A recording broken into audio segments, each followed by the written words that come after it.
The reckoning kind of works. If you didn't know, in 2020, a documentary about the disgraced ex-disc jockey entertainer, Jimmy Savile, was announced. He was beloved across the country. Even beloved is an understatement. He hosted a show named Jim or Fix It, where he'd make young kids' dreams come true. Just from that alone, he was considered a national treasure and was knighted by both the Queen and Pope John Paul, even featuring on Big Brother 2004. For some odd reason, a 75-year-old with 20-somethings. Bit odd. Well, that's just Love Island now. The Sex Pistols. You may be asking, what's a 1970 seconds punk rock group got to do with a sex offender? Well, the band's leader, Johnny Rotten, yeah, him, well, he knew Jimmy's dirty little secret, while the BBC let him slide. Johnny wanted to direct a film about killing him. Fair play, who doesn't?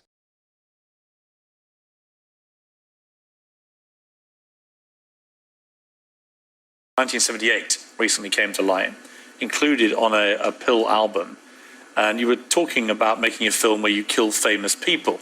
Now, this has never been played on television before, but it has a particular relevance. Let's listen to this.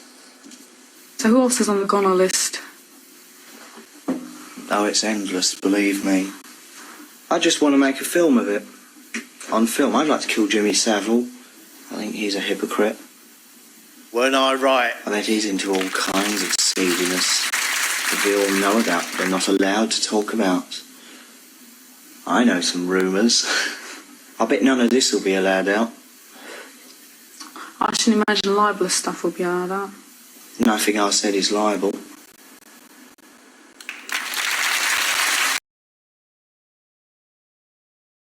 He was asking me what kind of phone I had, and I said a Motorola Timeport, and he said, that's sad, you want to upgrade, and I said, so do you, to a new face. He nearly soiled himself.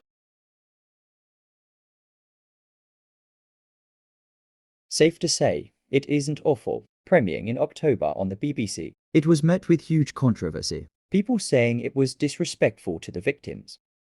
But in my personal opinion, I thought it was just oversaturated, and when Jimmy went to attack his victims, that shakiness from the camera was so annoying, I thought I was going to turn epileptic by the time it finished. Yet I found nearly everyone's performance natural. Some, like I said, felt oversaturated, and some plain and just plain, but obviously it would be as it is set at a seaside town.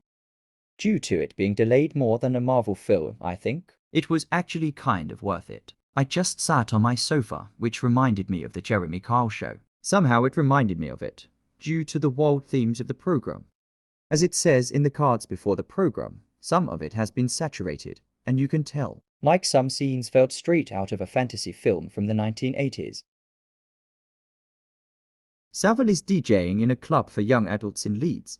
During his time there, he discovers two girls. He RPs the one he takes for his own. No one except the girls now, but it lands him a role at the BBC.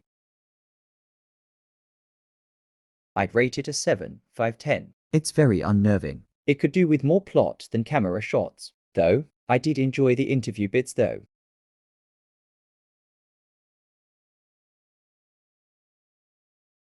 Episode 2 is about Savile's explosion of fame in the 70s. He doesn't feel limits, but rumors about his inappropriate behavior and the tragic death of a young girl who is a victim of his.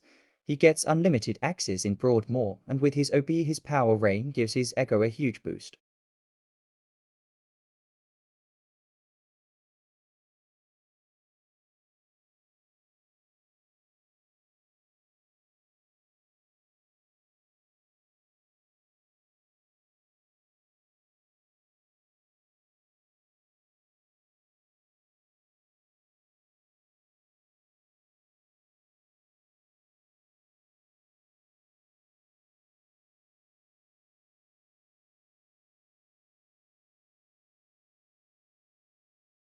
This episode is the episode where Jim or Fix It first appears. The show, original featured on BBC One, is in fact accurate as the show in The Reckoning was actually recorded by BBC One. The series makes it big, features in clunky click advertisements. He further cements his goody-two-shoes persona.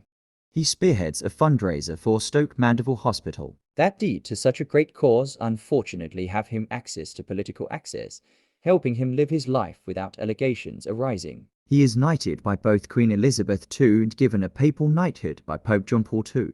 He was even a huge fan and supporter of Maggie Margaret Thatcher, Britain's Prime Minister from 1979 to 1990.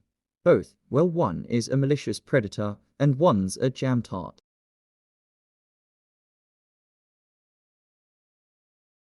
In the 2000s, Savile was nearing the end of his life. He made multiple appearances. Big Brother 2004, in Louis Theroux's documentary on his life, and Peter Kay's Amarillo music video for children in need. He made desperate attempts to hide his incredibly wicked past. Throughout his life, he'd been questioned by police in 1978 and 2009. Believe it or not, they questioned him in relation to the Yorkshire Ripper killings. Yes, the famous serial killings in Yorkshire could have been out on Jimmy Savile, and in 2009, due to many reports of sexual assaults, he was free. Jimmo, fix it! One of the country's best-known broadcasters, Sir Jimmy Savile, has died at the age of 84. The monster was dead. After over 45 years of sexual abuse, he had died, crossing his fingers while he passed away at the late age of 84, from well-loved celebrity to nationwide paedophile. Now, if something is referred to Jimmy Savile, it is considered demonic territory.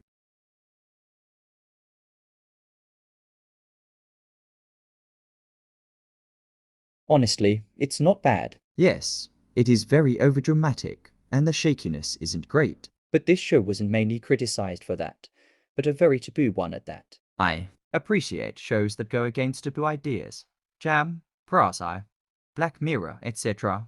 This is honestly a show I kind of enjoyed.